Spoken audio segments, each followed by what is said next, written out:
In the city where I live, there's a famous landmark called Maiden's Tower. Props to you if you can guess the city. Legend has it that one day a sultan heard a prophecy that his beloved daughter was destined to die by snakebite. In an effort to protect her from her fate, the sultan had this tower built. Surrounded by water on all sides, he thought that she would be safe there. But then one day she fell gravely ill. Well meaning people from the shores sent her baskets of goods to try to aid in her recovery. At the bottom of one of those baskets, her fate lay in wait. When she reached her hand into the basket to grab the fruit that was waiting for her, a snake was waiting for her as well. The snake struck her hand, killing her on the spot, fulfilling the prophecy that her father had worked so hard to avoid. When we exhaust so much time and energy and effort trying to avoid that which we fear, our fears have a funny way of finding us nonetheless. We often think that by actively avoiding what it is that we fear, then we successfully manage to keep that fear at a safe distance, which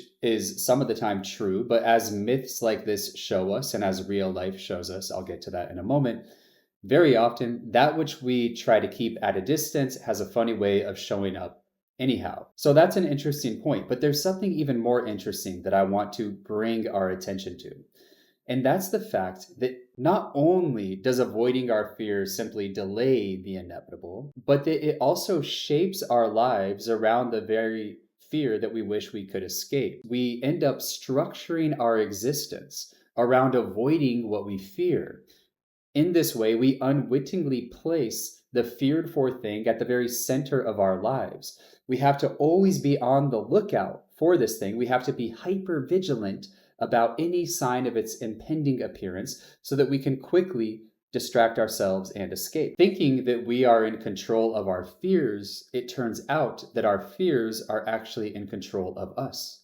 We don't make our fears our prisoners. In fact, the reverse happens. Consider the man who's terrified of his loneliness. In a lifelong effort to avoid it, to keep it at bay, he surrounds himself with constant companionship, lovers, distractions of various sorts. But because he chooses companionship primarily out of desperation instead of out of depth and mutuality, for example, the bonds of his relationships are fragile. As his youth fades, his ability to attract new connections or to maintain old ones fades with it. He awakens one day to find himself face to face with the very feelings of loneliness that he dedicated so much of his life's time and energy to trying to get away from. In the words of Johnny Cash, you can run on for a long time, but sooner or later, God will cut you down. In another example, consider a woman.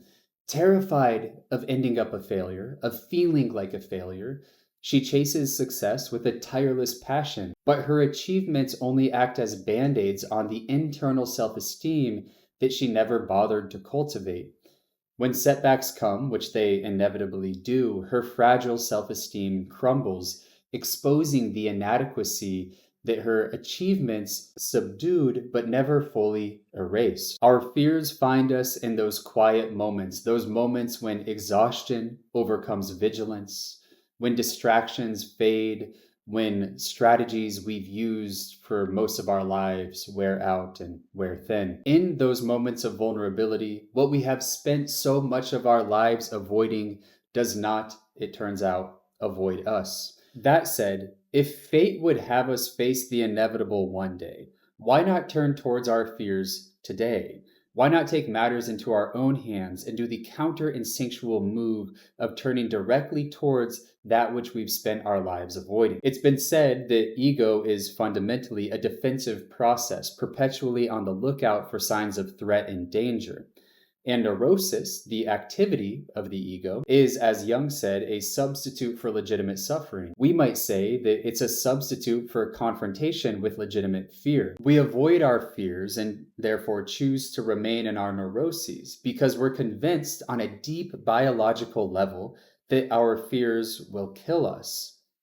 But what if they won't? For instance, what if the maiden, the daughter in the story of the Sultan, had sought the snakes before the snakes sought her? What if her father, upon hearing of this prophecy, decided to send his daughter to a school of snake charmers, where she learned how to exist in harmony with the snakes. Perhaps she would have become like the mother of Alexander the Great, Olympias, who was infamous for sleeping with snakes in her bed. Perhaps upon turning towards the thing that was prophesied to kill her, the thing that she was supposed to be most afraid of, well, perhaps if she turned toward it actively, maybe it wouldn't have killed her. In our modern world, most of the time, our greatest fears are not going to kill us, and our greatest hopes are not going to save us. That's a discussion for a different day. When we choose to say a resounding yes, a counter-instinctual, it feels like I'm moving towards my own annihilation, yes, to, for instance, our devastating loneliness or the sharp sting of our inadequacy, the dark abyss of our grief, or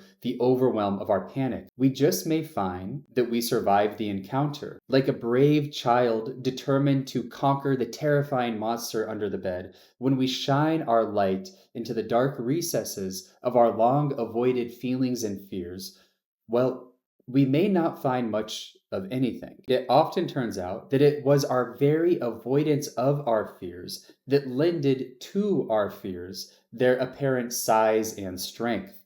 Our willingness to face them head on, our willingness to shine our light on them, reveals their inherent insubstantiality, their lack of fundamental reality. It's like walking into a lion's den to find nothing at all, or I don't know, maybe to find a bubble bath, because sometimes in turning towards that which we're afraid of, we actually find a modicum of comfort and confidence because we realize that we can handle it.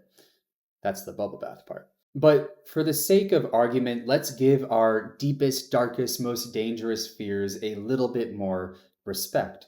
Let's assume that they will ultimately have their way with us, that they will ultimately kill us, that the maiden turned snake charmer is still dealt a poisonous, deadly bite by a rogue snake. Even then, there's no denying that she lived a larger life until that point. She still did more, as the poet Mary Oliver put it, with her one wild and precious life than her counterpart did. The point being that even if our fears ultimately win out, and they don't, but even if they did, that we still are free to determine how to live our lives up until the moment of our fear's ultimate triumph. To turn towards your fears is, if anything, to turn towards your life. There is no life without fear. Part of being alive involves being afraid. In many ways, your fears are a reminder to you of your aliveness, and lifelong efforts to avoid your fears result usually in pervasive feelings of deadness. The act of turning towards your fear is the act of saying yes to your life. It's the act of creating your life instead of having your life dictated every step of the way by your fate. It's not a one-time thing, but it's a lifelong practice. We either turn towards our fears, convinced of our demise, and see if we survive the encounter, or we construct our lives around our fears and wait for them to find their way to us in the end.